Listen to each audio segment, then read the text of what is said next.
الحمد لله نحمده ونصلي على رسوله الكريم أما بعد فأعوذ بالله من الشيطان الرجيم بسم الله الرحمن الرحيم والذين لا يدعون مع الله إلها آخر ولا يقتلون النفس التي حرم الله إلا بالحق ولا يزنون ومن يفعل ذلك يلقى أثاما يضاعف له العذاب يوم القيامة ويخلد فيه مهانا۔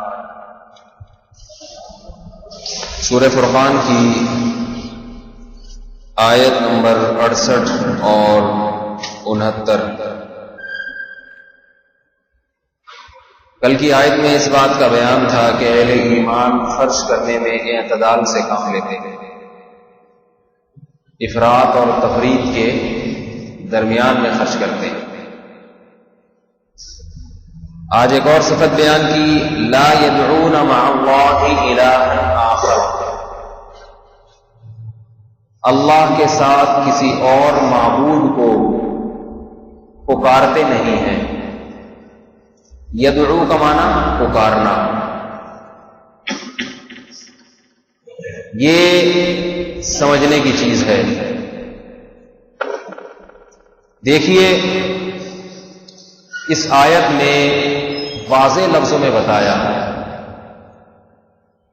اللہ کے ساتھ، اللہ کے سوا نہیں، اللہ کے ساتھ کسی اور الہ کو پکارنا، یہ بھی شرک ہے، بلکہ یہی شرک ہے اصل تو۔ یہاں پکارنے کا مطلب کیا ہے؟ یہ سوال پیدا ہوتا ہے کہ یہاں پکارنے کا مطلب کیا ہے؟ بدعتی لوگ یہ کہتے ہیں کہ اگر غیر اللہ کو پکارنا شرک ہے، جیسے یا رسول اللہ مدد، یا علی مدد، یا حسین مدد، یہ شرک ہے، تو ہم تو صبح و شام پکارتے رہتے ہیں دوسروں کو، سبھی پکارتے ہیں، پولیس کو مدد کے لیے بلایا جاتا ہے نہیں بلایا جاتا ہے، اور حکومت کو بلایا جاتا ہے، ڈوبتا ہوا آدمی قریب کھڑے ہوئے آدمیوں کو مدد کے لیے پکارتا ہے۔ غیر اللہ کو پکارنا اگر شرک ہے تو ہم تو صبح و شام پکارتے رہتے ہیں، ندائیں لگاتے رہتے ہیں، تو سارے ہی مشرک ہو گئے۔ تو کہتے ہیں جب پولیس کو مدد کے لیے پکارا جا سکتا ہے تو رسول کو مدد کے لیے کیوں نہیں پکارا جا سکتا؟ اس کے دو جواب ہیں۔ یہ اشکال سمجھ میں آیا؟ اعتراض سمجھ میں آیا؟ اس اعتراض کے دو جواب ہیں، ایک ہے الزامی، ایک ہے تحقیقی۔ الزامی جواب کہتے ہیں کہ سوال کرنے والے ہی سے ایک سوال کر لیا جائے، اسی سے سوال کر لیا جائے کہ آپ کے سوال پر تو ایک منٹ یہ ہم فون اگر السلام علیکم۔ تو ایک الزامی جواب ہوتا ہے، ایک تحقیقی۔ الزامی جواب تو یہ ہے کہ اگر غیر اللہ کو پکارنا شرک ہے ہی نہیں، آپ جیسے کہہ رہے ہیں پولیس کو بھی تو ہم مدد کے لیے پکارتے ہیں، سوال پیدا ہوتا ہے پھر شرک ہے کون سی پکار؟ کہ جو قرآن بار بار کہہ رہے ہیں کہ جو اللہ کے ساتھ کسی کو پکارے گا وہ بھی مشرک ہو جائے گا، تو اس کا مطلب پھر آپ خود بتا دیں کیا ہے؟ کوئی تو مطلب ہوگا نا اس کا۔ قیامت آ جائے گی، بیچارے مطلب نہیں بتا سکتے۔ یاد رکھیے پکار دو قسم کی ہوتی ہے، دو قسم کی۔ ایک پکار ہوتی ہے اسباب کے تحت کسی کو پکارا جائے، اسباب کے تحت، اور ایک ہے ما فوق الاسباب کسی کو پکارا جائے۔ اسباب کے تحت پکارنا اور ما فوق الاسباب پکارنے کی میں اپنی مثال سے واضح کرتا ہوں۔ مجھے پیاس لگی، میں نے یہاں سے کسی کو پکارا خادم کو کہ بھائی مجھے ذرا پانی پلا دے، میری یہ مشکل دور کر دے، تو وہ کیا کرے گا؟ یہ تھوڑی کہ بادلوں کو انگلی سے اشارہ کرے گا اور پانی برسنا شروع ہو جائے گا۔ وہ اسباب، اس کو اللہ نے دو ٹانگیں دی ہیں، ان دونوں ٹانگوں سے چل کے جائے گا، ہوا میں اڑ کے نہیں جائے گا۔ کولر کا نلکا کھولے گا، پانی کی یہ خاصیت ہے کہ ہمیشہ اوپر سے نیچے گرتا ہے، اللہ نے پانی میں یہ صلاحیت رکھی ہے ہمیشہ اوپر سے نیچے گرے گا، لہذا پانی جیسے گرنے لگے وہ گلاس رکھ دے گا تاکہ زمین پہ گرنے کے بجائے گلاس میں بھر جائے. یہ تمام چیزیں ایسی ہیں جن کی سائنٹیفک لاجک ہے. یہ کوئی ہوائی کام نہیں ہو رہے، ماوراء العقل کام نہیں ہو رہے. سمجھ میں آ گئی نا بات؟ اور پھر دونوں ٹانگوں سے چلتا ہوا آئے گا، آپ کو گلاس پکڑا دے گا. آپ گلاس اپنے منہ کے قریب لے کے جائیں گے، الٹے لیں گے. پانی کی خاصیت ہے اوپر سے نیچے جانا، لہذا وہ الگ سے پھسلتا ہوا آپ کے پیٹ میں چلا جائے. آپ کی پیاس بجھ گئی تو آپ یہ کہہ سکتے ہیں اس آدمی نے میری پیاس بجھائی ہے. لیکن وہ اسباب اختیار کر کے، جو اسباب اللہ نے پیاس بجھانے کے لیے دنیا میں پیدا کیے، ان اسباب کو اختیار کیا. سمجھ میں آ رہی ہے بات؟ تمام چیزوں میں یہی ہے. ڈاکٹر سے کہتے ہیں مجھے میری بیماری کو صحت دے دیں. آپ اگر ڈاکٹر سے کہتے ہیں مجھے صحت چاہیے، ڈاکٹر سے آپ نے بیماری کی شفا مانگی، تو ڈاکٹر سے شفا مانگنے کا مطلب یہ نہیں ہوتا کہ ڈاکٹر صاحب کو کچھ اسباب صحت کے کچھ ایسے اختیارات ہیں کہ لا علاج مرض کو چھو کریں اور اس کا علاج ہے. ڈاکٹر کیا کرے گا؟ وہ تمام وہ کام کرے گا جن کی کوئی سائنٹیفک لاجک ہے. وہ خون ٹیسٹ کرے گا، خون کی مشینیں ہیں، مشینوں کے ذریعے ان سے تجسس کرے گا، غور کرے گا اس میں جراثیم کون سے ہیں. ملیریا کے جراثیم ہے، کیونکہ مجھے کچھ دن پہلے ملیریا ہوا تھا، مجھے آج کل وہی جراثیم سمجھ میں آ رہے ہیں زیادہ، تو وہ اس کے لیے یا تو گولیاں کھلائے گا ان جراثیم کو مارنے کے لیے یا ٹیکے لگائے گا. ان ٹیکوں کا کام ہے کہ وہ ملیریا ہی کے جراثیم کو مارتے ہیں، باقی جسم کو چھیڑ چھاڑ نہیں. لہذا بندہ 3-4 دن میں فٹ فاٹ ہو کے گھومنا شروع کر دے گا. تو ہم یہ کہہ سکتے ہیں کہ اس کو ڈاکٹر کے ہاتھ سے شفا ملی ہے. لیکن یہ شفا ڈاکٹر نے وہ اسباب اختیار کیے ہیں جو اللہ نے شفا کے لیے دنیا میں پیدا کی. یہ دوائیں اللہ نے پیدا کی ہیں زمین میں، کیمیکل اللہ نے پیدا کیے جن کو جوڑ توڑ کے دوائیں بنائی جاتی ہیں. صحیح ہے بخاری کی حدیث، ما انزل اللہ من داء الا انزل له شفاء. خدا نے زمین پر کوئی بیماری ایسی پیدا نہیں کی ہے جس کی شفا پیدا نہ کی ہو، جس کی دوا پیدا نہ کی ہو. علیم من علیم و جہل من جہلا. جس نے جاننا تھا اس نے جان لیا اور جو جاہل رہا وہ جاہل رہا. اللہ نے ہر بیماری کی دوا پیدا کی ہے. اگر کسی کے پاس علم نہیں ہے تو وہ اس کی اپنی جہالت ہے. اگر ڈاکٹر کینسر کا علاج دریافت نہیں کر سکے، اس کا یہ مطلب نہیں ہے کہ کینسر کی دوا اللہ نے پیدا نہیں کی ہے. اس کا مطلب ہے ڈاکٹر وہ اس دوا پر ابھی مطلع ہوئے نہیں.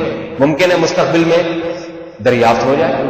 اگر اور اس قسم کے بہت سے لا علاج مرض ان کی اگر دوا نہیں ہے تو دوا نہ ہونے کا مطلب یہ نہیں کہ ہے نہیں، ڈاکٹروں کی تحقیق وہاں تک پہنچی نہیں. تو ڈاکٹر ہمیں شفا دیتا ہے تو حقیقت کیا ہے کہ وہ اسباب اختیار کرتا ہے جو اللہ نے شفا کے لیے دنیا میں پیدا کیا ہے. اس لیے ہم شفا کی نسبت ڈاکٹر کی طرف جو کرتے ہیں یہ نسبت مجازی یا کہلاتی ہے. مجازی کا مطلب حقیقی نہیں ہے. اس لیے حقیقی نہیں ہے کہ ڈاکٹر کا اپنا کمال تو نہیں ہے، تو اس نے وہی جو اللہ نے دوائیں پیدا کی ہیں وہی دوائیں آپ کے جسم میں داخل کر دی. اپنا تھوڑی کمال ہے اس میں. ایک آدمی کو میں نے روٹی لا کے پکڑائی کہ غریب کو دے دینا روٹی، بھوکا آدمی آ رہا ہے. غریب آیا، آپ نے روٹی اس کو دے دی. غریب دیکھنے میں سمجھے گا کہ اس نے میرا پیٹ بھرا ہے، لیکن حقیقت میں بھرنے والا وہ ہے جو اس کو روٹی دے کر گیا ہے. یہ تو صرف ذریعہ بن رہا ہے، وسیلہ بن رہا ہے اس کو روٹی پکڑانے کا.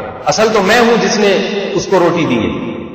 تو اصل تو خدا ہے جس نے یہ ساری دوائیں، یہ جڑی بوٹیاں، یہ ساری زمین میں پیدا کی. ڈاکٹر اور محققین کیا کرتے ہیں؟ ان پہ ریسرچ کر کے دریافت کرتے رہتے ہیں. یہاں ایک علمی نکتے کی بات بھی آپ کو بتا دوں کہ یہ جو اکثر لوگ کہتے ہیں نا کہ ڈاکٹر، یہ سائنسدانوں کی موبائل کیسی بہترین ایجاد ہے. آپ پاکستان سے امریکہ بات کرتے ہیں اور یہاں سے امریکہ، کینیڈا، آپ کی ابھی جو میرے پاس فون آیا تھا کینیڈا سے آیا تھا جن صاحب، کینیڈا سے بات ہو رہی ہے 1 منٹ میں، وہاں سے آواز. تو بعض لوگ اس کو سائنسدانوں کا کمال سمجھتے ہیں.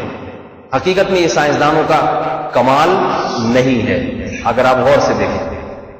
اس لیے کہ سائنسدانوں نے ایسی کوئی چیز ایجاد نہیں کی ہے جو آپ کی آواز کو سیکنڈوں میں یہاں سے کینیڈا یا امریکہ پہنچا دے. سائنسدانوں نے کسی ایسی چیز کو ایجاد نہیں کیا ہے، نہ ایجاد کر سکتے ہیں.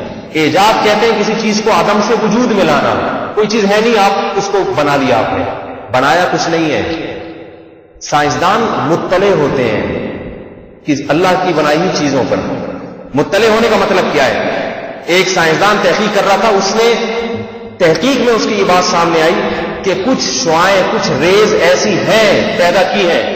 مثال کے طور پر یہ جو مقناطیسی لہریں ہیں نا، نارتھ اور ساؤتھ پول پہ جو 360 سال میں اپنے چکر مکمل کرتی ہیں، 360 سال میں یہ مقناطیسی لہریں زمین کے گرد گھومتی رہتی ہے. 360 ہے یا 62 سال میں وہ اپنا ایک دور مکمل کرتی ہیں، نارتھ اور ساؤتھ پول سے نکلنے والی لہریں. یہ کیسے دریافت ہوئی؟ ایک سوئی اس نے دیکھی پانی پہ رکھ کے، تو ہمیشہ سوئی گھوم کے ایک سمت کو جاتی تھی. اس نے کہا یہ کیوں ہو رہا ہے بھائی؟ ایک سرا سوئی کا ایک جانب، دوسرا سرا دوسری جانب، ادھر ادھر کیوں نہیں؟ اس پہ تحقیق کرتے پتا چلا کہ زمین کے گرد مقناطیسی لہروں کا ایک جال ہے. تو دیکھو اس نے مقناطیسی لہریں ایجاد نہیں کی ہیں، دریافت کی ہے کہ اس میں، اس جہان میں اللہ نے اور بہت سارے ایسے جہان پیدا کیے ہیں جو ہمیں نظر نہیں آتے مگر وہ موجود ہیں. دو مقناطیس آپس میں چپکتے ہیں، اس پہ تحقیق کی چپک کیوں رہا ہے بھائی؟ نہ گوند لگی ہوئی ہے، نہ دونوں کی کوئی آپس میں پہلے سے محبت اور سلام ہوا ہے. لوہے کے قریب مقناطیس کو لا کے رکھا، مقناطیس کے بڑے بڑے پہاڑ ہوتے ہیں سمندروں میں، دیکھا کہ یہ کیا وجہ ہے؟ نہ کوئی سلام دعا، نہ کوئی محبت، نہ کوئی آپس میں رشتہ داری، مگر لوہے کے قریب جب بھی مقناطیس کو لاؤ پھڑاک کر کے چپک جائے گا. تو اس پہ انہوں نے ریسرچ کیے، تجربے کیے، تو پتا چلا کہ اس سے لہریں کچھ ایسی ریز نکل رہی ہیں جو کھینچتی ہیں. تو انہوں نے کہا ان ریز سے کیا کیا کام کیا جاتا ہے؟ اس قسم کی بہت ساری ریز دریافت ہوئی ہیں. دریافت کا مطلب سمجھتے ہیں؟ جیسے کھدائی ہو رہی ہے، سونا نکل آیا. اب یہ تھوڑی کہیں گے سونا ایجاد کیا ہے، موجود تھا بھائی، کھدائی کے درمیان نظر آ گیا. لوہا سائنس نے ایجاد نہیں کیا ہے. انزلنا الحدید، اللہ فرماتے ہیں ہم نے لوہا زمین میں نازل کیا ہے. تو کھدائی کے درمیان، کھدائی کے دوران دریافت تم نے کیا ہے. پھر اس لوہے کی خاصیت ہوئی کہ تم نے آگ میں ڈالا تو پگھل گیا. وہ تمہیں یہ بھی پتا چلا اچھا اس کو تو پگھلا کے مختلف شکلیں بھی دی جا سکتی ہیں.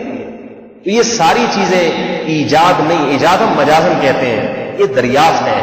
مطلع ہو جانا کسی راز پر، خدا کی بنائی ہوئی چیز پر مطلع ہو جانا. تو ریڈیائی لہروں پر مطلع ہوئے ہو. ان ریڈیائی لہروں جب دریافت ہوئی، یعنی سائنسدانوں نے دیکھا کہ اس قسم کی لہریں ہیں، دیکھا کہ ان لہروں کی خاصیت کیا ہے، اس پہ تجربے ہوئے تو پتہ یہ چلا کہ یہ ایسی طاقتور لہریں ہیں کہ آواز کو ان لہروں میں تبدیل کیا جا سکتا ہے. اور یہ لہریں سیکنڈوں کے اندر امریکہ سے پاکستان پہنچ سکتی ہیں. ان لہروں پر مطلع ہوئے، دیکھا کہ ان لہروں کو کیسے قابو کیا جا سکتا ہے. بہرحال ایک لمبا پروسیس چلا، ترقی کرتے کرتے موبائل ایجاد ہو گیا. پھر انہوں نے دیکھا ان لہروں میں خدا نے یہ طاقت رکھی ہے کہ یہ صرف آواز کو منتقل نہیں کر سکتی، آپ کے جسم سے جو روشنی ٹکراتی ہے اس روشنی سے جو وہ روشنی کی لہروں کو ریڈیائی لہروں میں تبدیل کیا جا سکتا ہے. وہ ریڈیائی لہریں ریورس ہو کے دوبارہ روشنی کی لہروں میں تبدیل ہو سکتی ہے. پتہ یہ چلا کہ اچھا ہم ایسے کیمرے، اچھا یہ جو پھر ویڈیو کیمرہ بنایا سائنسدانوں نے، یہ بالکل انسانی آنکھ کو دیکھ کے بنایا. ایک سائنسدان نے ہمارے سامنے ہمیں خود بتایا کہ انسانی آنکھ کو دیکھ کے بنایا کہ انسانی آنکھ تصویر کیسے بناتی ہے. جو عمل انسانی آنکھ میں ہو رہا ہے، انہوں نے کہا یہی ہم اگر شیشے ویشے لگا کے کر دیں، لگا کے کرا، کامیاب تجربہ، وہی عمل ہو رہا ہے اس میں، وہی عمل ہو رہا ہے. وہاں بھی ایجاد نہیں ہوا. یہ دیکھا گیا ہے کہ خدا کیسے روشنی کی لہروں کو ریڈیائی لہروں میں تبدیل کرتا ہے اور پھر کیسے اس عمل کو ریورس کر کے دوبارہ روشنی کی لہروں میں تبدیل کر دیتا ہے. اس عمل کو دیکھا گیا، مطلع ہوا اس راز پہ کہ بھائی یہ کام تو ہم بھی مصنوعی طریقے سے بھی کیا جا سکتا ہے. اس طرح سے ویڈیو کیمرے ایجاد ہوئے اور سیکنڈوں کے اندر آپ اسکائپ پہ بیٹھ کے بات کریں. امریکہ میں، کینیڈا میں وہ بندہ ادھر بیٹھا ہوگا، ادھر رات کے 12 بج رہے ہوں گے، ادھر دن کے 12 بج رہے ہوں گے. موسموں کا فرق اور جناب دن اور رات کا فرق، لیکن لائیو آپ وہاں بیٹھ کے بات کر رہے ہیں اور جناب مزے سے گپ شپ ہو رہی ہے. تو انسان حیران ہوتا ہے یار سائنس نے کیا کمال کیا، یہاں سے وہاں پہنچا دیا. تو ٹھیک ہے سائنسدانوں کی ذہانت کا اس میں یقیناً دخل ہے، لیکن ان میں سائنسدانوں نے ایجاد کچھ بھی نہیں کیا، کچھ بھی ایجاد نہیں کیا.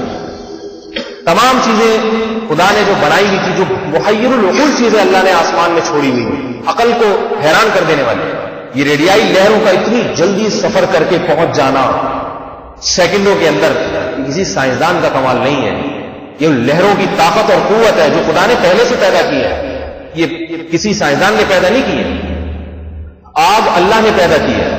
اب دیکھیں ایک آدمی آگ سے لوہے کو جلا کے پگھلا کے مختلف شکلوں میں تبدیل کر دیتا ہے.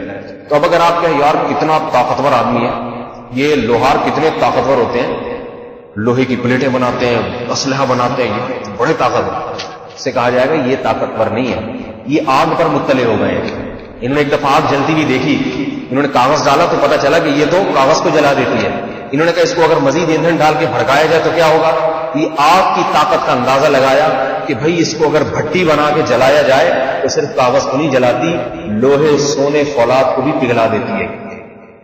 تو اب آگ ایجاد نہیں ہے، ایجاد نہیں ہے۔ اللہ فرماتے ہیں سورہ واقعہ میں کہ ہم نے اس آگ کو پیدا کیا ہے۔ آگ کا خالق کون ہے؟ اللہ ہے۔ سمجھ میں آ رہی ہے نا بات؟ تو یہ تمام چیزیں اللہ کی پیدا کرتے، اس لیے ہم انسانوں کی طرف جب نسبت کرتے ہیں نا کہ ڈاکٹر کے ہاتھ سے شفا ملی ہے، یہ نسبت ہے مجازی۔ مجازی کا مطلب ظاہری طور پر اس کی طرف نسبت کی جا رہی ہے۔ ابھی حقیقت مجاز کی تعریف آپ کیا سمجھیں گے؟ ظاہری طور پر نیت نسبت کی جا رہی ہے، حقیقت میں ایمان یہی ہوتا ہے کہ اللہ نے شفا دی۔ تو یہ تمام کام جو ڈاکٹر کر رہا ہے، پانی پلانے والا اس سے آپ مدد لے رہے ہیں، پولیس سے آپ مدد لے رہے ہیں، سیلاب میں آپ ڈوب رہے ہیں، آپ نے پولیس کو ہیلپ لائن اول تو ملانے کی ضرورت نہیں ورنہ ڈوب ہی جائیں گے، لیکن کہیں اور کی پولیس آپ لے لیں تو اگر نہیں بھی ڈوبنا ہوگا تو تھوڑے بہت مدد کا امکان ہوگا، وہ بھی ختم کر سکتے ہیں۔ تو آپ نے ہیلپ لائن فون ملایا تو فوراً ہیلی کاپٹر آ جائیں گے بچانے کے لیے۔ اب ڈوبتے ہوئے آدمی کی کشتی کو پار لگا دینا، یہ تو ہم کہتے ہیں نا یہ تو اللہ ہی کر سکتا ہے، لیکن بندہ دھکا لگا کے بندہ بھی کر سکتا ہے، دھکا لگا کے اسباب اختیار کر کے۔ دھکا ایک سبب ہے، دھکا لگائے گا، 4 آدمی کشتی کو سہارا دے کے پار لگا سکتا ہے۔ یہ تمام چیزیں کس کے تحت ہیں؟ اسباب کے تحت۔ شرک وہاں ہوتا ہے جہاں اسباب سے ہٹ کے کسی کو پکارا جائے۔ مثال کے طور پر آپ کو پتا ہے کہ اب اس بیماری سے شفا کا کوئی سبب موجود نہیں ہے، کیونکہ جو لوگ اسباب پر مطلع ہیں ڈاکٹر لوگ، وہ خود انکار کر رہے ہیں، کہہ رہے ہیں بھائی ہمیں پاس ایسی کوئی دوا ایجاد نہیں۔ آپ کو ایسا کینسر ہو گیا ہے کہ اب اس کینسر کی کوئی دوا ہمارے پاس موجود، بولو بھائی نہیں۔ اب آپ کو پتا ہے بس اب اس بیماری کے ٹھیک ہونے کی کوئی سائنٹیفک لاجک نہیں ہے۔ اب آپ کسی سے مدد مانگیں گے، حالانکہ آپ کو پتا ہے کہ اسباب فیل ہو چکے۔ اب ایسی ذات سے مدد مانگی جا سکتی ہے جو کسی کام کے کرنے میں اسباب کا محتاج نہیں ہے۔ اب ایسی ذات سے مدد مانگی جا سکتی ہے، وہ ایسی ذات ہے جو نہ صرف یہ کہ کچھ کرنے میں اسباب کا محتاج نہیں، بلکہ سارے اسباب کو فیل کرنے کی طاقت بھی رکھتا ہے۔ وہ بغیر آگ کے جلا سکتا ہے اور آگ میں ٹھنڈا رکھ سکتا ہے۔ ابراہیم علیہ السلام کو آگ میں جو ٹھنڈا رکھا، بردن و سلامن رکھا، یہ ابراہیم نے خود نہیں رکھا، یہ اللہ نے فرمایا ڈال دو آگ میں، پھینک دو آگ میں۔ میں اگر نہیں چاہوں گا، آگ ایک سبب ہے جلانے کا، لیکن میں اس سبب کو فیل کر دوں گا۔ تو جو اسباب کو فیل کرنے کی طاقت رکھتا ہے وہ بغیر سبب کے کام بنانے کی بطریق اولا طاقت رکھتا ہے۔ دیکھیں مردہ میں جان ڈال دینا، اس کا آج تک کوئی سائنٹیفک لاجک، ڈاکٹر کہتے ہیں جو مر گیا گیا، اب دوبارہ زندہ نہیں کیا جا سکتا، اس کو ناممکن ہے۔ قبر میں جو مردے پڑے ہوئے ہیں اگر کوئی دوا ایسی نہیں ہے، لہذا ہم آج تک کسی مردے کو زندہ کرنے کے لیے کسی ڈاکٹر صاحب کے پاس نہیں گئے۔ لیکن اللہ کیا فرماتے ہیں؟ میں ان مردوں میں جان ڈالوں گا۔ یہ اشکال مشرکین نے اللہ پہ بھی کیا، بھلا مردوں میں جان کیسے؟ یہ تو گل سڑ کے ہڈیاں ختم۔ تو اللہ نے فرمایا کہ لخلق السماوات والارض اکبر من خلق الناس، فرمایا جس نے آسمانوں اور زمینوں کو پہلی دفعہ بنا دیا جب کچھ بھی نہیں تھا، کوئی میٹیریل نہیں تھا، نہ مادہ، نہ پانی، نہ آگ۔ کچھ بنانے کے لیے کچھ تو ہونا چاہیے نا۔ آپ اینٹیں بناتے ہیں تو آگ ہونی چاہیے، اگر پنجاب میں بنائیں گے تو آگ ہونی چاہیے، کراچی میں بنائیں گے کچھ مزدور ہونے چاہیے، کچھ جناب ریتی بجری، یہ ساری چیزیں ہونی چاہیے۔ اللہ فرماتے ہیں میں نے بنایا کچھ بھی نہیں تھا۔ وہ سائنسدان تو کہتے ہیں کہ ایک دھماکہ ہوا اور یہ کائنات ٹوٹ کے علیحدہ ہو گئی، لیکن سوال پیدا ہوتا ہے جب دھماکہ جس چیز میں ہوا وہ چیز کس دھماکے سے وجود میں آئی؟ کوئی چیز تھی جس میں دھماکہ ہوا نا اور وہ ٹوٹ کے علیحدہ ہوئی، تو پہلی بات تو یہ کہ دھماکہ کیا کس نے؟ بغیر کیے کسی کوئی دھماکہ خود سے ہو سکتا ہے کیا؟ اور جس چیز کو دھماکے سے توڑا جا رہا ہے وہ ٹوٹنے والی چیز جو مادہ ہے، میٹیریل ہے، وہ کہاں سے آیا؟ اگر وہ توانائی سے پیدا ہوا ہے تو توانائی کہاں سے آئی؟ تو اللہ نے کن کی طاقت سے، کن کی طاقت ہو جا ہو گئی، بس وہ محتاج نہیں ہے۔ تو اللہ فرماتے ہیں وَهُوَ أَهْوَنُ عَلَيْهِ، جس نے اتنے بڑے بڑے آسمان کلمہ کن کی طاقت سے پیدا کر دیے اور پانی کے قطرے سے انسان بنا دیا، یہ طاقت اس کے ہاتھ میں ہے، تو وہ تمہیں دوبارہ پیدا کیوں نہیں کر سکتے؟ تو جب چاہے دوبارہ لوٹا دے گا۔ اور فرمایا کہ بلا وَهُوَ الْخَلَّاقُ الْعَلِيمُ، وہ بہترین پیدا کرنے والا ہے، اور بلا وَهُوَ بِكُلِّ خَلْقٍ عَلِيمٌ، ہر طرح سے پیدا کرنا جانتا ہے۔ تو اسباب کا محتاج نہیں ہے، ایسی ذات جو کچھ کرنے میں سبب کی محتاج نہ ہو، وہ ذات الہ ہوتی ہے، اور وہ صرف کس کی ذات ہے؟ اللہ کی ذات۔ یہ آج یہ توحید کے مفہوم کو ذرا اچھی طرح سمجھیں، توحید کسے کہتے ہیں اور شرک کسے کہتے ہیں، آج بہت سے لوگوں کو پتہ ہی نہیں۔ وہ ذات جو کچھ بھی کرنے میں اسباب کی محتاج نہ ہو، وہ الہ بننے کے لائق ہے، معبود بنانے کے لائق ہے، وہ اس لائق ہے کہ اس کے سامنے سر جھکائے جائے۔ باقی تو سب محتاج ہے نا، تو ان کے سامنے سر کیوں جھکائیں؟ وہ ایک چیز کے محتاج ہیں، بعض چیزوں میں وہ ہمارے محتاج ہیں۔ ڈاکٹر صاحب علاج کرنے میں محتاج، مسئلہ پوچھنے میں مفتی صاحب کے محتاج، صحیح ہے نا؟ اس لیے کہ انہوں نے اسباب اختیار کیے علم حاصل کرنے کے۔ اور اگر مولوی صاحب نماز پڑھانے میں کسی کے محتاج نہیں ہے، علاج کرانے میں ڈاکٹر صاحب کے محتاج، سب ایک دوسرے کے محتاج ہیں۔ اگر آپ کہیں بالکل جاہل آدمی وہ اس کا کوئی محتاج نہیں، تو جاہلوں کے تو لوگ زیادہ محتاج ہوتے ہیں، اس لیے کہ مزدور پیشہ جتنے بھی ہیں یہ تو سارے پڑھے لکھے نہیں ہوتے۔ اگر سارے مزدور ہڑتال کر دیں تو دنیا میں کسی کا بھی کوئی کام نہ ہو۔ بھنگی قوم جتنی بھنگیوں کی محتاج ہے، اتنی دنیا میں کسی کی نہیں۔ میں کہتا ہوں بس یہ ہڑتال کا مرض سب میں ٹھیک ہے، بھنگیوں میں نہ ہو۔ جس دن بھنگیوں نے ہڑتال کا اعلان کر دیا، وہ دن قیامت بن کے ہم سے گزرے گا پوری پاکستان پہ۔ آئی بات سمجھے؟ بھنگیوں کی ہڑتال کا تصور کریں، نتیجہ کیا نکلے گا؟ کیا ہم اور آپ بیٹر صاف کریں گے؟ ہم اور آپ نجاستیں اٹھا سکتے ہیں؟ کسی میں طاقت نہیں ہے اتنی۔ تو اس لیے معبود وہ ذات ہوتی ہے جو کسی کی محتاج نہ ہو، کسی سبب کا بھی محتاج نہ ہو۔ اور جو یاد رکھو، چھوٹا کام کرنے میں کسی سبب کا محتاج نہیں ہے، وہ بڑا کام کرنے میں کسی سبب، کیونکہ اس کا مطلب ہے کہ وہ کچھ کرنے میں اسباب کا محتاج نہیں، تو اس کے لیے مشکل کام آسان کام سب برابر ہے۔ جب کن کی طاقت سے سب کچھ ہو سکتا ہے تو چھوٹا کام بھی ہو سکتا ہے اور بڑا کام بھی ہو سکتا ہے۔ تو اس کے لیے کوئی کام مشکل یا آسان یہ ہمارے لحاظ سے ہے، اللہ کے لحاظ سے نہیں۔ تو اب یاد رکھیں، اب توحید کو سمجھنا آسان ہوگا کہ کسی کے بارے میں یہ نظریہ رکھنا کہ اسے یہ اسباب سے ہٹ کے کچھ اختیارات رکھتا ہے، سارے اختیارات رکھتا ہے، تو بھی ایسا آدمی مشرک ہے، اور یہ نظریہ رکھے کہ سارے تو نہیں، کچھ اختیارات رکھتا ہے، یہ بھی مشرک ہے۔ اللہ فرماتے ہیں میں نے اسباب سے ہٹ کے کسی کو کسی بھی قسم کا کوئی اختیار نہیں دیا، نہ میں نے دیا نہ خود سے اس کے پاس ہے۔ مشرکین جو شرک کرتے تھے نا، وہ یہ نہیں کہتے تھے کہ اللہ کے علاوہ بھی خود سے کوئی معبود ہے، اور وہ اس کو خود سے اللہ نے، یعنی وہ خود مختار ہے۔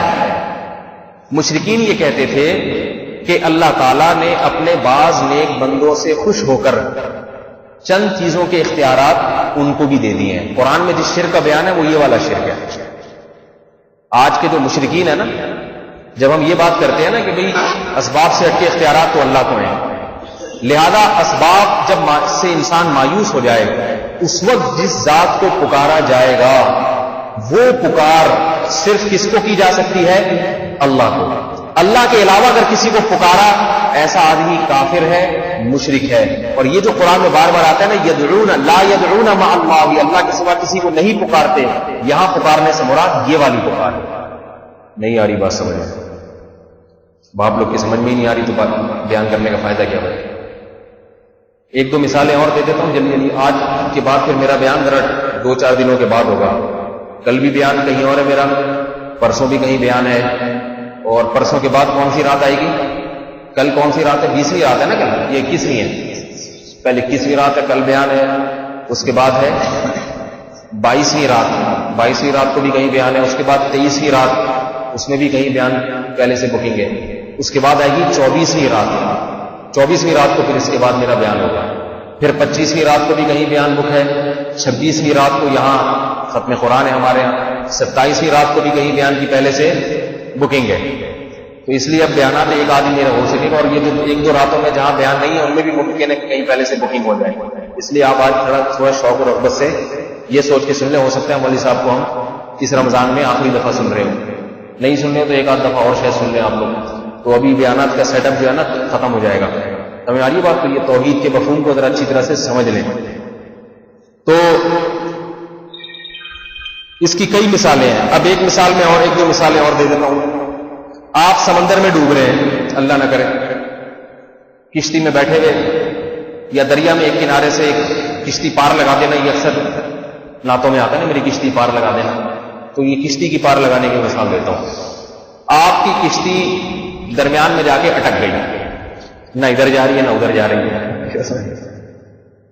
اب آپ نے کیا کیا؟ ظاہر ہے آپ پہلے تو ملا سے مدد مانگیں گے کہ بھائی تھوڑا ہاتھ طریقے سے چلاؤ، ذرا زور زور سے چپو چلاؤ تاکہ میری کشتی اس پار ہو جائے. اس میں اگر آپ اس سے کہتے ہیں بھائی تو میری کشتی کو پار لگا دے، یہ شرک نہیں، یہ لفظ شرک نہیں، کیونکہ اس کے پار لگانے کا مطلب یہ کہ چپو کو گھماؤ، یہ مطلب ہے. اگر آپ کا مطلب یہ نہیں ہے کچھ اور ہے تو وہ شرک ہو جائے گا، لیکن عام طور پر یہی مطلب ہے. اگر اس کے چپو خراب ہو گئے تو آپ قریب کھڑے ہوئے لوگوں سے بولتے ہیں بھائی ہماری کشتی پار لگاؤ. کیا مطلب ہے؟ کوئی وہاں سے رسی وسی پھینکو جسے پکڑ کے ہم اس طرف کو آ جائیں. رسی بھی اگر نہیں ہے تو 2-4 آدمی تیر کے آ کے دھکا لگا دیں، صحیح ہے. اور اگر یہ بھی ممکن نہیں ہے، لہریں اتنی بڑی ہیں کہ نہ کوئی تیر کے آ سکتا ہے، کنارہ اتنا دور ہے کہ وہاں سے رسی پھینکنا ممکن نہیں ہے، موبائل آپ کے بند ہو گئے، پولیس کے ذریعے ہیلی کاپٹر منگوانا بھی ممکن نہیں، ملا کے ہاتھ سے چپو چھوٹ کے پانی میں ڈوب چکے ہیں، یا ملا ہی بیچارہ پانی میں الٹ گیا ہے، گر گیا ہے، اور آپ میں سے کسی کو کشتی نہیں چلانی آتی. اب اگر آپ مدد کے لیے پکاریں گے تو ایسی ذات کو پکاریں گے جو آپ کی کشتی کو پار لگانے میں ہواؤں کی محتاج نہیں ہے، کسی کے دھکے کی محتاج نہیں ہے، چپو کی محتاج نہیں ہے، ہیلی کاپٹروں کی محتاج، بولو بھائی، نہیں. سمجھ آئی؟ اب اگر آپ کہیں گے اے اللہ تو میری کشتی کو پار لگا دے، تو یہ بالکل جائز ہے اور موقع محل کے مطابق. لیکن یہاں اگر آپ نے کہا یا رسول اللہ میری کشتی کو پار لگا دے، ایسا آدمی مرتد ہے، کافر ہے پکا، بالکل. اس میں اور ہندوؤں میں کوئی فرق نہیں ہے. 360 بتوں کے سامنے جھکنے والا، گائے کا پیشاب پینے والا، اور ایک ایسے موقع پہ یا رسول اللہ مدد کا نعرہ لگانے والا، دونوں گندے پلید نجس جن کا مسجد حرام میں داخلہ منع. قرآن کہہ رہا ہے ان المشرکین انما المشرکون نجس، مشرک ناپاک ہے، پلید ہے، فلا یقربوا المسجد الحرام، مسجد حرام کے قریب بھی نہ پھٹکیں گے. شرک میں بڑا شرک اور چھوٹا شرک اس لحاظ سے، جو حقیقی شرک ہے نا شرک اکبر، وہ شرک اکبر ہی، اس میں بڑا شرک اور چھوٹا شرک نہیں ہوتا. ایک رسول کو پکارو گے یا ہزاروں بتوں کو پکارو گے، اللہ کی نظر میں سارے، بولو بھائی، برابر، گندے، ناپاک. سمجھ آ رہی ہے بات؟ تو یہ بیچارے بہت سے مشرکین صبح شام میری کشتی پار لگا دینا، میری یہ کر دینا، میری وہ کر دینا، تو یہ پکے کافر ہیں اسی حساب سے. اب اس بات کا مشرکین جو آج کل کے لیٹسٹ ورژن آیا ہوا ہے نا مشرکین کا، وہ یہ جواب دیتے ہیں کہ بھائی دیکھو، ہم پہلی بات تو یہ کہ رسول کے بارے میں یہ نہیں کہتے کہ اللہ، رسول کے بارے میں ہم یہ کہتے ہی نہیں کہ رسول کے پاس خود سے کچھ اختیارات ہیں. ہم کہتے ہیں کسی ولی کے پاس اختیارات نہیں، بلکہ ہوا یہ ہے کہ اللہ تعالیٰ اپنے بعض ایک بندوں سے جب بہت زیادہ خوش ہوتا ہے تو اللہ تعالیٰ انہیں چند چیزوں کے اختیارات دے دیتے ہیں. آئی بات سمجھ کہ اللہ تو اسباب سے ہٹ کے اختیارات ہیں. اللہ کہتے ہیں چلو اولاد دینے کا اختیار میں نے تمہیں دے دیا. ایک تو ڈاکٹر کے پاس اختیار ہوتا ہے، وہ تو دواؤں والا نا، اسباب اختیار کرے گا. ایک ہے کہ ڈاکٹر سے جب دواؤں سے کام نہ بنے، روحانی علاج سے کام نہ بنے، تو میں نے اپنے فلاں فلاں بندے کو یہ اختیار دیا ہے کہ وہ جب چاہے جس کو چاہے اولاد دے سکتا ہے. سمجھ میں آ رہی ہے بات؟ تو وہ کہتے ہیں کہ یہ عطائی اختیارات ہیں، ذاتی اختیارات نہیں. اور اللہ جب چاہے یہ اختیارات چھین بھی سکتا ہے، اور ان اختیارات کو استعمال کرنے میں اگر اللہ نہ چاہے تو وہ اختیارات استعمال کر بھی نہیں سکتے. یہ بھی شرط لگاتے ہیں. لیکن یہ تمام شرطیں فضول ہیں، ان شرطوں کا کوئی فائدہ نہیں ہے۔ جس کا یہ عقیدہ ہے کہ اللہ نے اپنے رسولوں کو، اپنے پیغمبروں کو یا اپنے اولیاء اللہ کو سارے اختیارات دے دیے ہیں یا کچھ اختیارات دے دیے ہیں اسباب سے ہٹ کے، تو وہ بھی اسی طرح پکا کافر ہے جس طرح مندروں میں جانے والا ہندو کافر ہے، کیونکہ اللہ نے پورے قرآن میں جس بات کی نفی بار بار کی ہے وہ اسی کی ہے کہ میں نے ان کو کسی قسم کے کوئی بھی اختیار نہیں دیا۔ کسی پیغمبر کو اولاد دینے کا اختیار نہیں ہے، علاج کرنے کا ہو سکتا ہے، اولاد دینے کا نہیں ہو سکتا۔ علاج ایک الگ چیز ہے، وہ تو اس کی تو سائنٹیفک لاجک ہوتی ہے نا۔ کسی پیغمبر کو کسی کی کاروبار میں ترقی یا برکت دینے کا اختیار بولو بھائی نہیں دیا۔ کیوں؟ وجہ اس کی قرآن نے بیان کیا ہے کہ اللہ کا کوئی وزیر نہیں ہے، نائب نہیں ہے۔ دیکھو صدر کو، جو صدر مملکت جو ہے نا، صدر مملکت وہ چونکہ محتاج ہے، اکیلا ساری سلطنت چلا نہیں سکتا۔ ویسے ہمارے صدر مملکت کو ویسے بھی چلا سکتے ہیں، لیکن بہرحال عام طور پہ جو صدر مملکت ہوتے ہیں وہ اکیلے نہیں چلاتے، وہ اپنے اختیارات کو بانٹتے ہیں، تقسیم کرتے ہیں۔ چور کو پکڑنے کے اختیار پولیس کے محکمے کے حوالے، میں نہیں، صدر صاحب کہتے ہیں میں نہیں آؤں گا چور پکڑنے، یہ اختیارات میں نے تمہیں دیے۔ اور جناب تنخواہوں کا اختیار فلاں، ہر ادارے میں اختیارات کو تقسیم کیا جاتا ہے، تب نظام مملکت چلتا ہے، اکیلا انسان نہیں کر سکتا۔ اللہ فرماتے ہیں کہ مجھے کسی کو اختیار دینے کی ضرورت ہے ہی نہیں، میں اکیلا ہی سارے کام کر سکتا ہوں۔ سمجھ میں آ رہی ہے نا بات؟ میں نے اپنا وزیر کسی کو بھی نہیں بنایا، مجھے ضرورت ہی نہیں۔ اور دوسری بات کہ میں اپنی مملکت میں، اپنی سلطنت میں شرک کو برداشت نہیں کرتا۔ وجہ اس کی ہے کہ اگر میں اختیارات دے دوں تو نتیجہ یہ نکلے گا کہ کبھی جب کوئی کام پڑے گا لوگوں کو، کبھی مجھے پکاریں گے اور کبھی میرے ولی کو پکاریں گے، جبکہ میں یہ چاہتا ہوں کہ لوگ خالص عبادت اگر کریں تو خالص کس کی کریں؟ میری کریں۔ جب مصیبت میں پھنسے صرف مجھے پکاریں، میرے سوا کسی پیغمبر کو، کسی ولی کو، کسی فرشتے کو، کسی کو بھی نہیں پکاریں۔ میں یہ چیز غیرت کے خلاف ہے، میں یہ چیز برداشت نہیں کرتا۔ سمجھ میں آ گئی؟ پہلی بات مجھے ضرورت نہیں ہے، دوسری بات میں یہ برداشت نہیں کرتا، غیرت کے خلاف ہے۔ تیسری بات کہ بندوں کو بھی اس کی ضرورت نہیں ہے۔ صدر تو اختیارات اس لیے بانٹتے ہیں کہ ہر بندہ صدر تک پہنچ نہیں سکتا۔ مثلا کسی کو نوکری چاہیے، کسی کو جناب کوئی مقدمہ کرنا ہے تو عدالت کو اختیارات دیے بھائی یہ کام آپ کریں، یہ کام آپ کریں۔ اگر صدر صاحب کے پاس اتنا، ہر آدمی کی صدر صاحب کے پاس پہنچ جاتا، صدر صاحب کس قسم کے، تو ہماری ضرورت بھی ہے کہ اختیارات صدر صاحب تقسیم کریں۔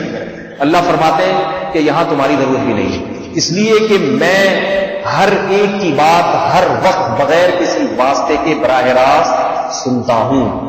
جس نے پرچی دینی ہے براہ راست مجھے دے دے۔ لاکھوں لوگ، لاکھوں کروڑوں لوگ ایک وقت میں مختلف دعائیں مانگ رہے ہوں، میں ہر ایک کی دعا اسی طرح سنتا ہوں جیسے اس کے سوا کسی کی نہ سن رہا ہوں۔ اتنی اچھی طرح مجھے سمجھ میں آتی ہے۔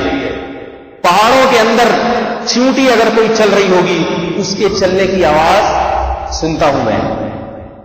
ایک وقت میں کتنے لوگ اللہ کے سامنے سجدہ کرتے ہیں، کتنے لوگ اللہ سے دعائیں مانگتے ہیں۔ اللہ تعالیٰ یہ نہیں کہتے بھائی پہلے ایک آدمی کو فارغ ہونے دو، الفلاحیہ والے پہلے تراویح میں دعا مانگ کے فارغ ہو، پھر حبیبیہ کی طرف آؤں گا پہلے۔ کبھی ایسا ہوا؟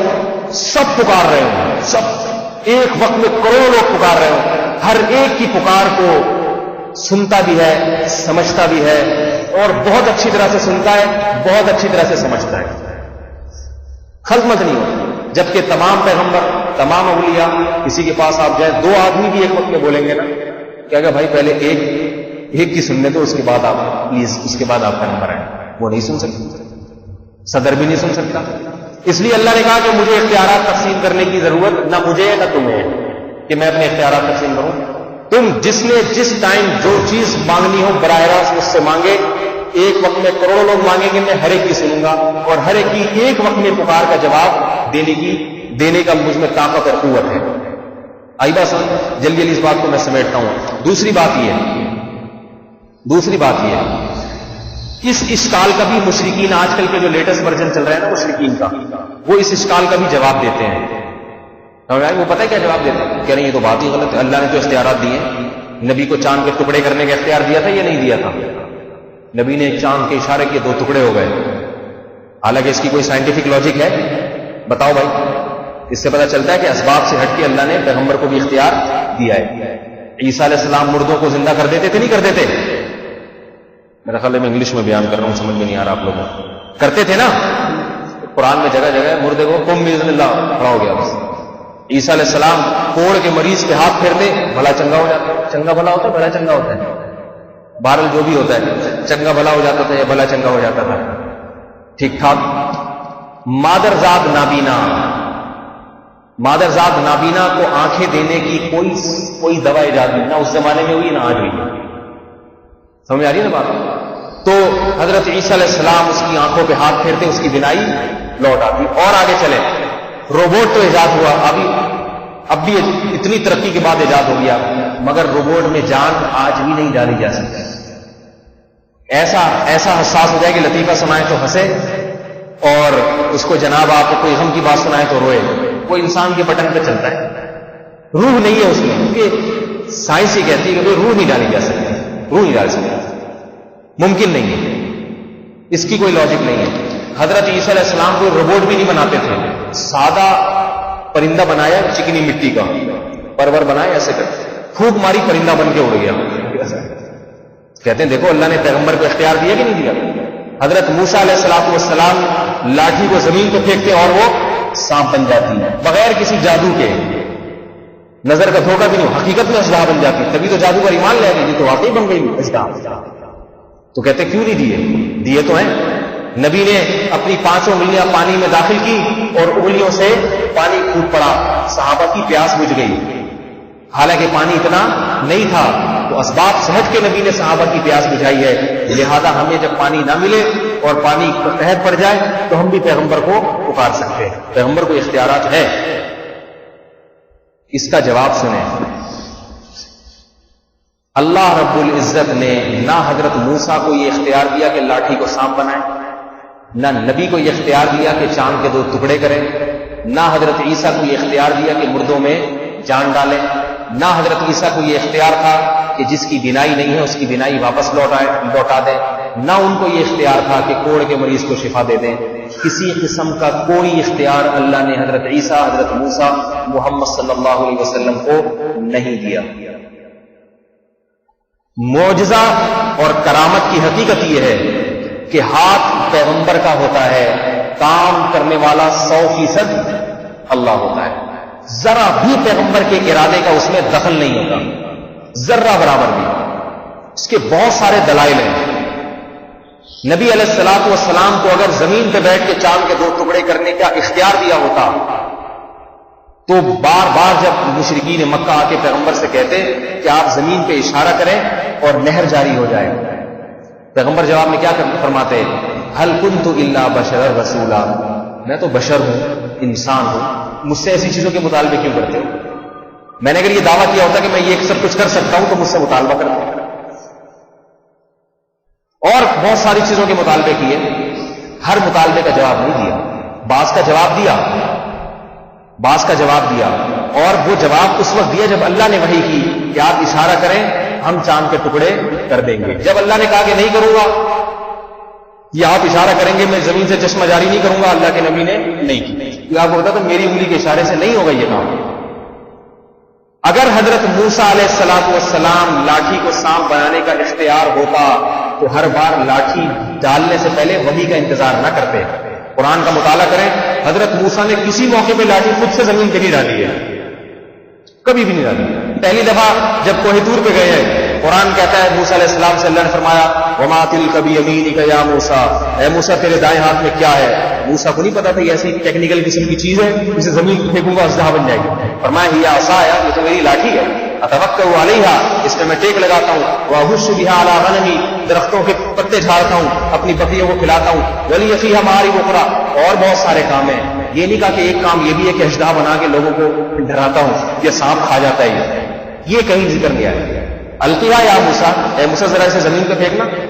سورہ طٰہٰ میں پہلی دفعہ جب موسیٰ علیہ السلام کی لاٹھی سانپ بن رہی ہے, الفاظ سنے قرآن کے, القیٰ یا موسیٰ, اے موسیٰ پھینک دے زمین پہ. ابھی تک موسیٰ کو پتا نہیں ہے کہ یہ کیا بن جائے گی. اگر پہلے سے پتا ہوتا تو ڈر کے بھاگتے تھوڑی.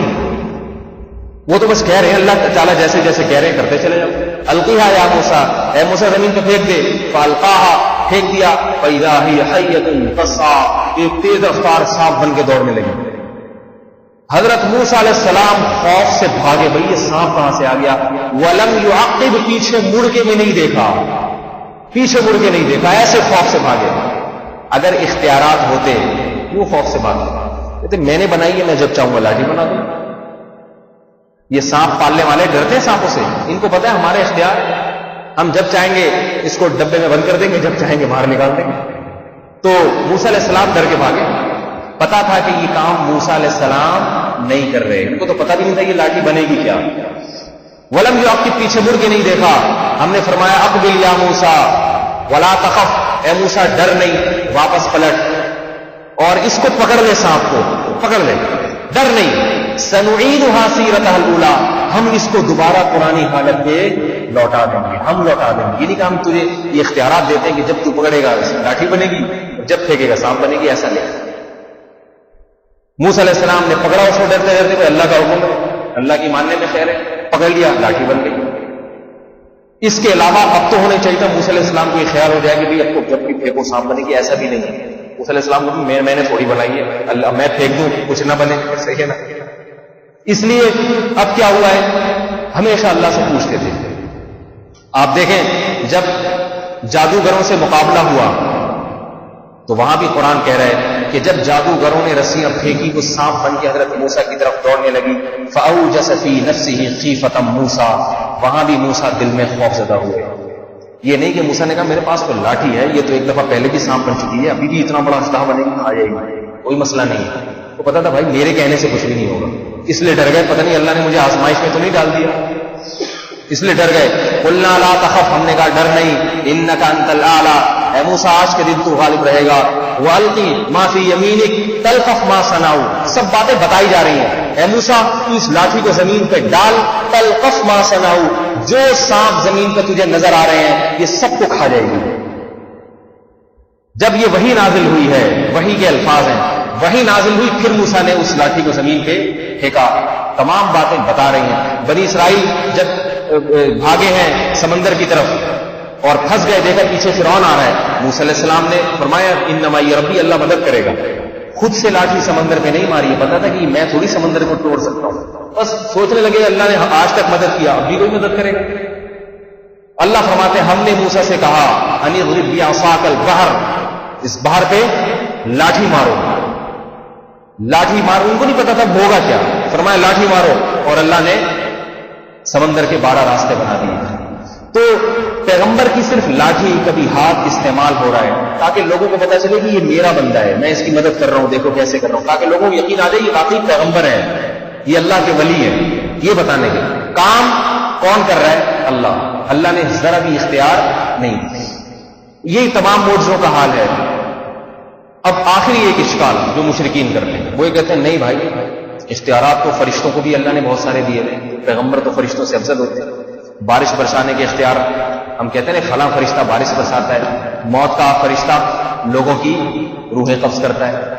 کیا خیال ہے؟ ملک الموت جس کا نام لوگوں نے اسرائیل علیہ السلام رکھا ہوا ہے، اسرائیل کسی حدیث سے ثابت نہیں کہ موت کے فرشتے کا نام ہے. ہمیں اسرائیل علیہ السلام کے ذمہ ایسا کام نہ لگائیں جو جس کی ذمہ داری قبول کرنے کے لیے وہ تیار نہیں ہے. ممکن ہے وہی ہو لیکن بال کسی صحیح حدیث سے ثابت نہیں. ملک الموت کہنا چاہیے، موت کا فرشتہ جو بھی ہے اللہ کے، ایک سے زیادہ، بلکہ قرآن سے ثابت ہے کہ ایک سے زیادہ ہے موت کے فرشتے، ایک نہیں ہے.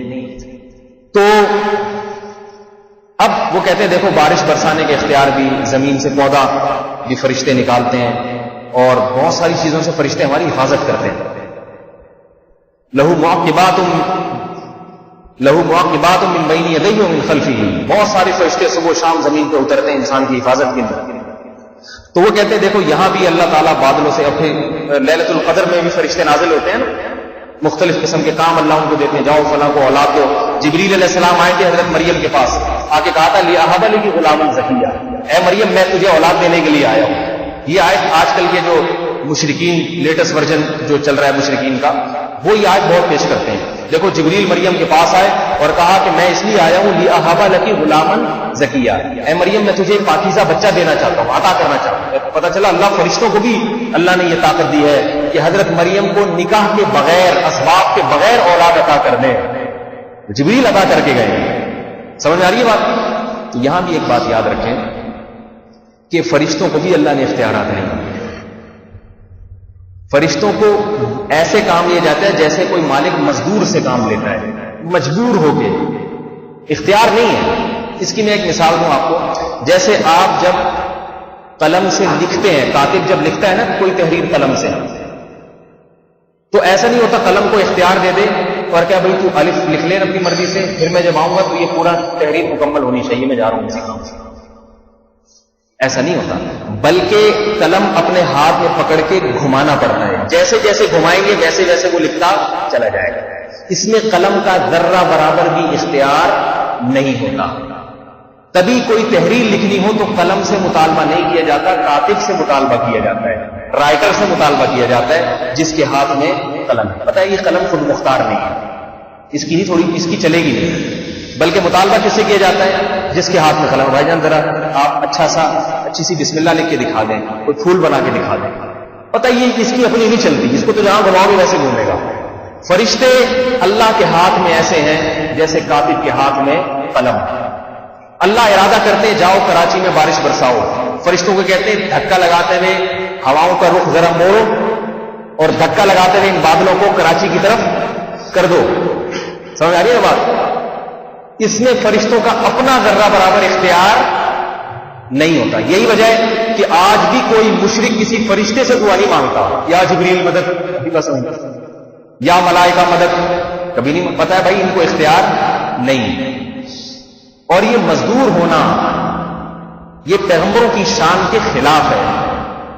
سمجھیے نا بات، پیغمبروں کے ذمے ہے اللہ کا پیغام اپنے بندوں تک پہنچانا، بارش برسانے کے لیے پیغمبروں سے کام لینا یا اس قسم کے جو انسان کی دنیاوی ضرورت ہوتی ہے یہ کام لینا پیغمبروں کی شان کے بھی خلاف ہے۔ پیغمبر تو آتے ہیں دینی ضرورت کو پورا کرنے کے لیے، اس لیے اللہ یہ کام اس طرح کے اللہ تعالیٰ کام پیغمبروں سے لیتے بھی نہیں۔ تو یہی وجہ ہے کہ آج بھی کوئی کسی فرشتے سے مدد نہیں مانگتا، رسولوں سے مانگی جاتی ہے، رسولوں سے۔ حالانکہ جس اللہ نے تو فرشتوں سے جس طرح کے کام لیتے ہیں وہ کام پیغمبروں سے لیتے بھی نہیں، لیکن فرشتوں سے بھی اگر لیتے ہیں تو فرشتوں سے دعا نہیں مانگی جاتی، کیونکہ فرشتے مجبور ہیں ان کاموں پہ جو اللہ نے ان کے ذمہ لگائے، اور اللہ ان سے کام لیتا ہے جیسے کاتب قلم سے کام لیتا ہے۔ سمجھ میں آ رہی ہے بات؟ اب ایک آخری بات کہ یہ جو بات ہے کہ جبریل نے کہا کہ میں تجھے بیٹا عطا کرنے کے لیے آیا ہوں، تو یہ نسبت بھی مجازی ہے۔ سمجھ میں آ رہی ہے بات؟ مجازی کا مطلب یہ ہے کہ دینے والی ذات اللہ کی ہے، لیکن مجھے حکم ہے کہ آپ کے رحم میں پھونک لگاؤں اور اللہ اس پھونک کے ذریعے پیدا کر دے گا، اس لیے میں اپنی طرف مجازن نسبت کر رہا ہوں اس کی۔ جیسے ڈاکٹر کی طرف شفا کی نسبت کر دی جاتی ہے، گولی کی طرف نسبت کر دی جاتی ہے، اس گولی سے میں ٹھیک ہو گیا ہوں، حالانکہ پتہ ہے کہ گولی بنانے والا اللہ ہے، اور دوسری بات گولی کام کرنے میں اللہ کے ارادے کی محتاج ہے۔ یہ نسبت مجازن ہے، جائز ہے، اس میں کوئی گناہ نہیں ہے۔ بعض لوگوں کو زیادہ توحید کا وہ ہو جاتا ہے تو وہ کہتے ہیں یار اس دوا سے میں ٹھیک ہوں، نہ وہ دوا سے نہیں، اللہ سے ٹھیک ہوا۔ تو اتنا زیادہ وہمی نہیں ہونا چاہیے، دل میں یہ نیت ہو کہ ٹھیک کرنے والی ذات اللہ کی، باقی ذریعہ دوا بنتی ہے، فلاں ڈاکٹر بنا تو اس میں کوئی حرج نہیں ہے۔ تو سمجھ میں آ گئی بات؟ اس لیے اللہ فرماتے ہیں والذین لا یدعون مع اللہ الہا آخر، اللہ کے سوا کسی کو بھی نہیں پکارتے۔ اچھا میں نے ایک سوال قائم کیا تھا مشرکین سے، آج کل کے جو لیٹسٹ ورژن چل رہا ہے مشرکین کا، میں نے کہا تھا اگر پھر بھی آپ کی سمجھ میں میری تقریر نہیں آتی اور آپ کہتے ہیں یا رسول اللہ مدد پکارنا، یا علی مدد پکارنا جائز ہے، سمجھ میں آ رہی بات؟ تو ایک سوال آپ سے کرتا ہوں کہ دیکھو اس کا مطلب ہے آپ کہتے ہیں کہ اللہ نے اپنے پیغمبروں کو، اپنے اولیاء کو کچھ اختیارات دیے ہیں، یہی سوال ہے نا، اختیارات دیے ہوئے تبھی تو آپ ان کو مانگتے ہیں، ان سے مانگتے ہیں کہ بھائی چاہے تو اللہ سے مانگ لو چاہے تو ان سے مانگ لو۔ تو میں وہ سوال پہلے بھی دہرایا تھا، دوبارہ دہراتا ہوں، صرف ایک سوال ان سے پوچھ لیا کریں کہ سارے اختیارات دیے ہیں یا بعض دیے ہیں؟ اللہ نے سارے اختیارات دیے ہیں اپنے پیغمبروں کو، یا محمد صلی اللہ علیہ وسلم کی مثال لے لیتے ہیں، سید الانبیاء صلی اللہ علیہ وسلم کو اللہ نے ہر قسم کے اختیارات دیے ہیں یا بعض؟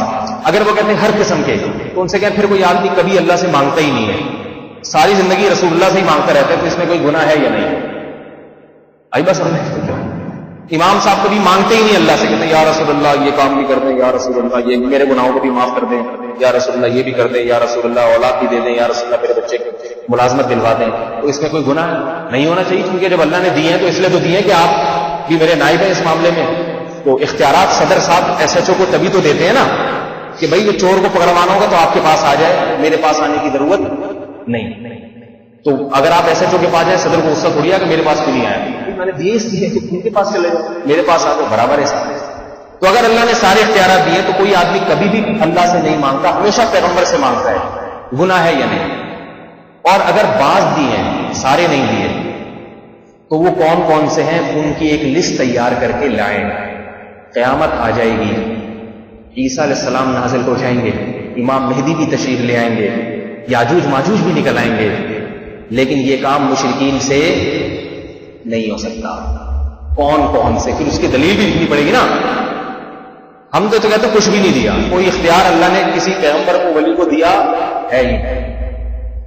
اور جو کہتے ہیں دیا ہے تو بھائی پلیز بتا دیں کون کون سا، تاکہ پھر وہ چیزیں ہم آپ ایک لسٹ بنا دیں. بھائی اولاد کا اختیار اللہ نے پیغمبر کو دیا ہے، بارش برسانے کا، ملازمتیں دلوانے کا، اور عمر کو لمبی کروانے کا، اور شادی کروانے کا.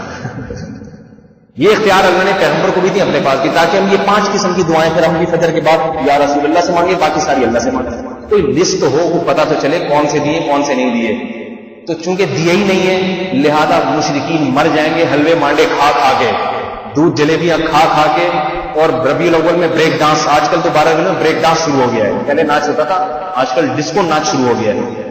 مر جائیں گے. لیکن میرے سوال کا جواب، یہ انٹرنیٹ پہ یوٹیوب پہ بھی یہ کلپ کئی مہینوں سے چل رہا ہے، الٹی سیدھی گالیاں تو آ جاتی ہیں مشرکین کی طرف سے، مگر میرے سوال کا جواب آج کل تک کوئی مشرک بولو بھائی نہیں دے سکا کہ ڈیفائن کر دو پلیز کون کون سی چیزوں پہ اختیار دیے ہیں. خلیفہ سمجھے نہیں دے سکتے. قیامت آ جائے گی.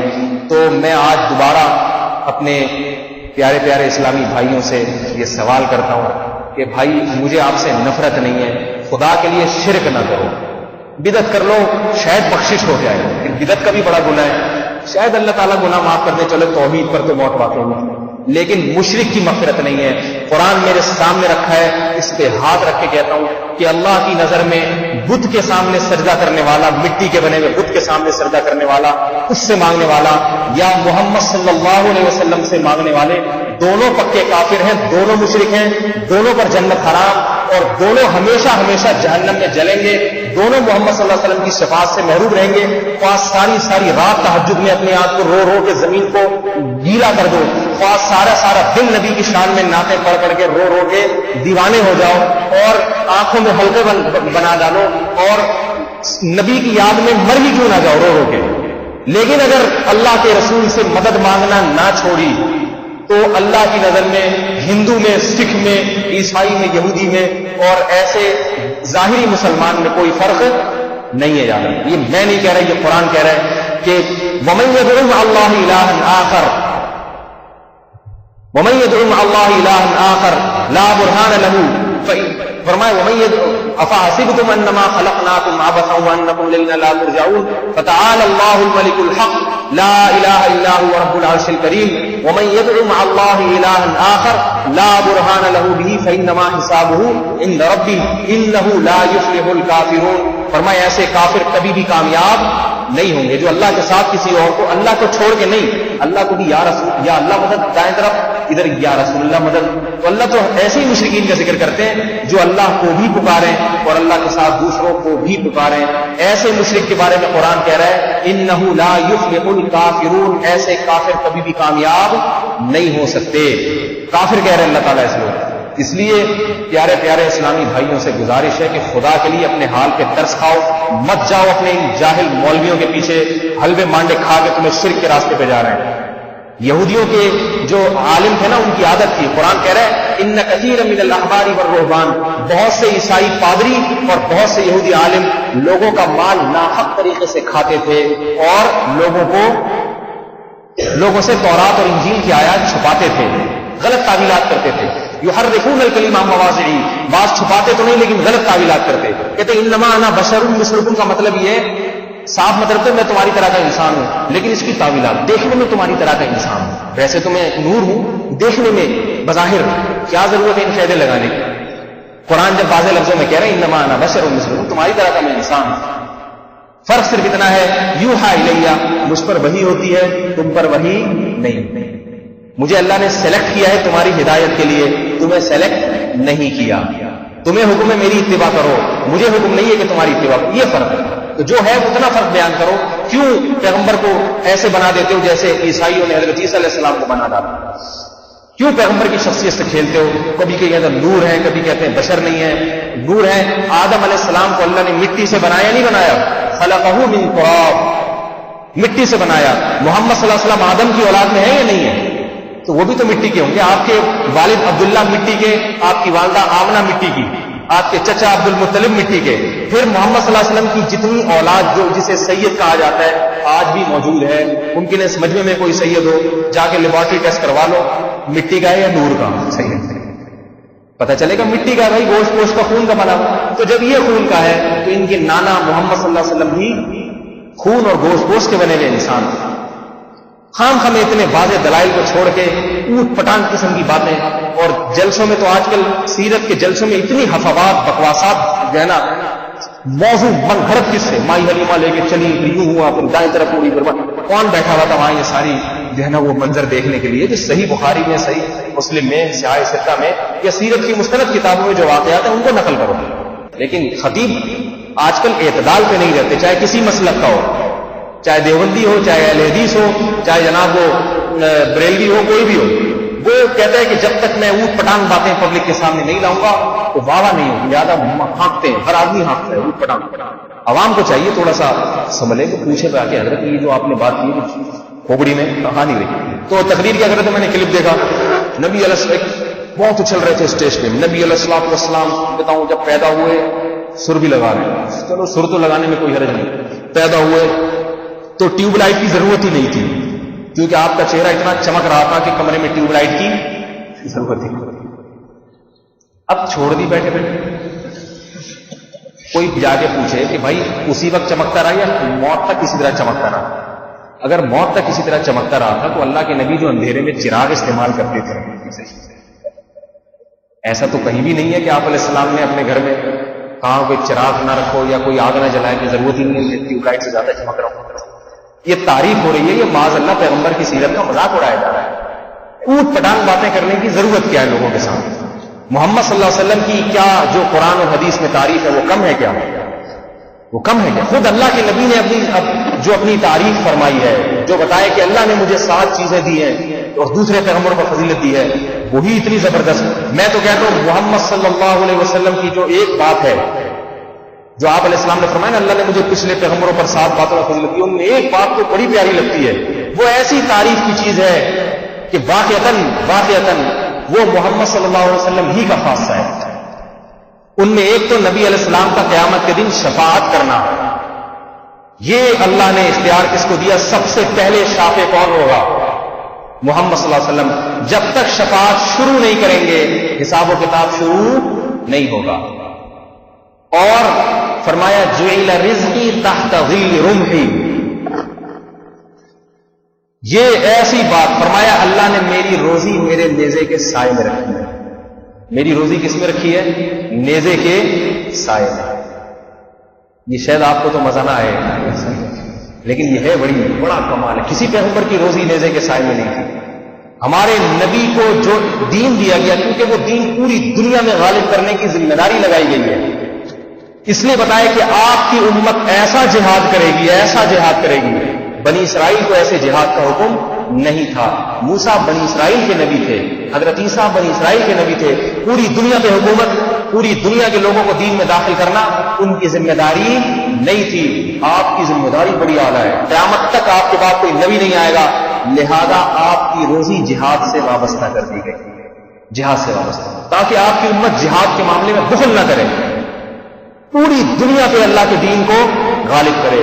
یہ کتنی بڑی نبی علیہ السلام کی زلفوں کا ذکر ہو رہا ہے، زلفیں والضحیٰ واللیل اذا، واللیل آپ کی زلفوں کی، واللیل تو میرے بھائی رات کی قسم ہے، قرآن رات کا معنی زلفوں سے لینا یہ کس حدیث سے ثابت ہے؟ والضحیٰ چاش کو کہتے ہیں، اس سے نبی کے رخسار مراد لینا کس حدیث سے ثابت ہے؟ اس میں کوئی شک نہیں کہ اللہ نے آدم علیہ السلام سے لے کے آج تک محمد صلی اللہ علیہ وسلم جیسا حسین اور جمیل پیدا نہیں کیا۔ اور آج کے بعد